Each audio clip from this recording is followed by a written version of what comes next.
Practical tips for meditation. What is meditation and how to do it? These are extracts from talks with Ramana Maharshi. A conversation. Visitor. What is Dhyana, meditation? Maharshi. Dhyana is holding on to a single thought and putting off all other thoughts. Visitor. What is to be meditated upon? Maharshi. Anything that you prefer. Visitor. Shiva, Vishnu, and Gayatri are said to be equally effective. Which should I meditate upon? Maharshi. Any one you like best. They are all equal in their effect, but you should stick to one. Visitor. How to meditate? Maharshi. Concentrate on that one whom you like best. If a single thought prevails, all other thoughts are put off and finally eradicated. So long as diversity prevails, there are bad thoughts. When the object of love prevails, only good thoughts hold the field. Therefore, hold on to one thought only. Dhyana meditation is the chief practice. A little later, Maharishi continued. Dhyana means fight. As soon as you begin meditation, other thoughts will crowd together, gather force, and try to sink the single thought which you are trying to hold. The good thought must gradually gain strength by repeated practice. After it has grown strong, the other thoughts will be put to flight. This is the royal battle always taking place in meditation. One wants to rid oneself of misery. It requires peace of mind, which means absence of perturbation owing to all kinds of thoughts. Peace of mind is brought about by dhyana alone. Visitor. What is the need then for pranayama, breath control? Maharshi. Pranayama, breath control, is meant for one who cannot directly control the thoughts. It serves as a brake to a car. But one should not stop with it, but must proceed to withdrawal from external influences, concentration or single focus, and meditation. After the fruition of dhyana, the mind will come under control even in the absence of pranayama. The postures help pranayama, which helps dhyana in its turn, and peace of mind results. Here is the purpose of Hatha Yoga. Later, Maharishi continued. When dhyana meditation is well established, it cannot be given up. It will go on automatically even when you're engaged in work, play, or enjoyment. It will persist in sleep too. Dhyana must become so deep-rooted that it will be natural to one. Visitor.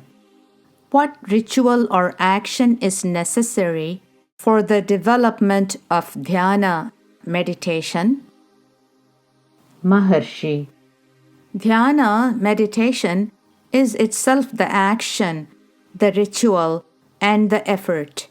It is the most intense and potent of all. No other effort is necessary. Visitor. Is not japa, chanting, necessary? Maharshi. Is dhyana meditation not speech? Why is japa, chanting, necessary for it? If dhyana is gained, there is no need for anything else. Visitor. Is not a vow of silence helpful? Maharshi. A vow is only just that. It may help meditation to some extent. But what is the good of keeping the mouth closed and letting the mind run riot? If the mind be engaged in dhyana, where is the need for speech? Nothing is as good as dhyana. If one takes to action with a vow of silence, where is the good of the vow? Visitor. What is jnana marga, path of knowledge? Maharshi. I have been saying it for so long. What is jnana, knowledge? Jnana means realization of the truth. It is done by dhyana. Dhyana helps you to hold on to truth to the exclusion of all thoughts. Visitor. Why are there so many gods mentioned? Maharshi. The body is only one. Still, how many functions are performed by it? The source of all the functions is only one. It is in the same way with the gods also. Visitor. Why does a man suffer misery? Maharshi. Misery is due to multifarious thoughts. If the thoughts are unified and centered on a single item, there is no misery, but happiness is the result. Then, even the thought, I do something, is absent, nor will there be an eye on the fruit of action. Another conversation. Maharshi. What is mind? Find it. If you search for it, it will vanish by itself, for it has no real existence. It is comprised of thoughts. It disappears with the cessation of thoughts. Visitor. Do I remain then? Maharshi. What is your experience in sleep? There were no thoughts, no mind, and yet you remained then. Visitor.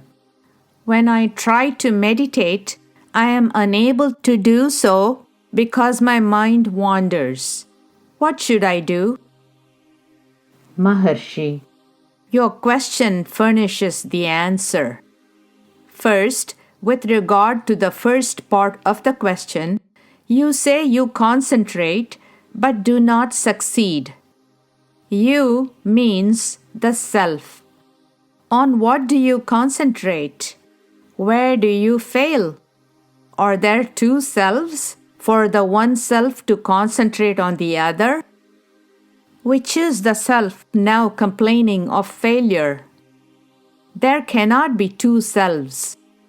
There is only one self that need not concentrate.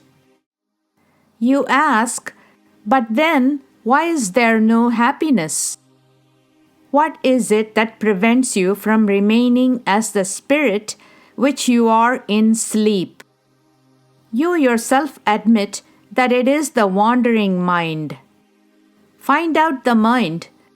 If its wandering stops, it will be found to be the self, your I consciousness, which is spirit eternal. It is beyond knowledge and ignorance. If the mind is watched, thoughts cease. Peace results, and it is your true nature. Dhyana, meditation, contemplation, and mental japa are the same. When thoughts cease to be promiscuous and one thought persists to the exclusion of all others, it is said to be contemplation or meditation. The object of japa or dhyana is the exclusion of several thoughts and confining oneself to one single thought. Then that thought too vanishes into its source, absolute consciousness, that is, the self. The mind engages in japa and then sinks into its own source. Because you are with other thoughts, you call the continuity of a single thought meditation or dhyana. If that dhyana becomes effortless, it will be found to be your real nature.